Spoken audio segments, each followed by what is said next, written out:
ہماری ہر مصیبت کی جڑ قسمت نہیں ہے۔ اکثر و بیشتر انسان جو ہے اپنی قسمت کو کوستا رہتا ہے، میری قسمت ہی ایسی ہے، میری قسمت ہی ایسی ہے، ہر انسان یہی کہتا رہتا ہے۔ لیکن آپ یہ پیغام سن لیجئے، ہماری ہر بدحالی اور ہماری ہر مصیبت کی جڑ ہماری قسمت نہیں ہے، ہماری نیت ہے، ہماری نیت ہے۔ ہماری نیت خراب ہوتی ہے تو ہماری دنیا خراب ہوتی ہے، ہماری نیت خراب ہوتی ہے تو ہماری آخرت خراب ہوتی ہے۔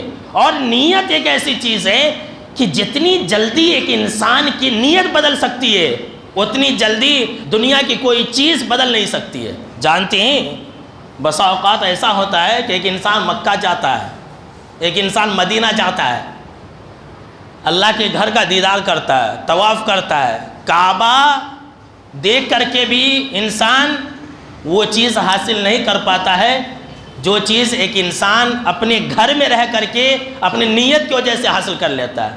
حج کرنے تو گیا، نیت صحیح نہیں تھی، لیکن انسان گھر کے اندر بیٹھا ہوا ہے، اس کی نیت درست ہے۔ اسے ہی کہتے ہیں نیت میں خطرہ تو جھولی میں پتھر، یاد رکھ لیجئے۔ حج کرنے کیا لاکھوں روپیہ خرچ کیا، پتہ نہیں کتنی مصیبتیں اٹھائی، کتنے مشکلات کو برداشت کیا، لیکن کچھ بھی حاصل نہیں ہو سکا۔ انسان گھر کے اندر بیٹھا ہے، اس کی نیت صحیح ہے، گھر کے اندر بیٹھے بیٹھے وہ انسان اللہ کی عبادت کر رہا ہے اور اخلاص کے ساتھ اللہ کی عبادت کر رہا ہے، اس کی نیت صحیح ہے، اللہ اس سے راضی ہے، اس سے اللہ ناراض ہے۔ کتنا فرق ہے دیکھ لیجئے۔ کہتے ہیں کہ اگر انسان اچھی نیت سے اگر تنکا اٹھائے گا، تنکا گھاس پھوس، اچھی نیت سے اگر تنکا اور گھاس پھوس اٹھائے گا تو اس کے لیے گھونسلہ بنے گا۔ پرندے وغیرہ کیا کرتے ہیں؟ تنکے سے گھونسلہ بناتے ہیں اور اس گھونسلے کے اندر زندگی ہوتی ہے۔ تو اگر انسان اچھی نیت سے تنکا اٹھائے گا تو اس کے لیے گھونسلہ بنے گا، لیکن اگر بری نیت سے تنکا اٹھائے گا، اگر بری نیت سے تنکا اٹھائے گا تو یہ تنکا اس کے لیے جھاڑو کا کام کرے گی۔ جھاڑو کا کام کیا ہوتا ہے؟ سب چیز کو صاف کر دینا۔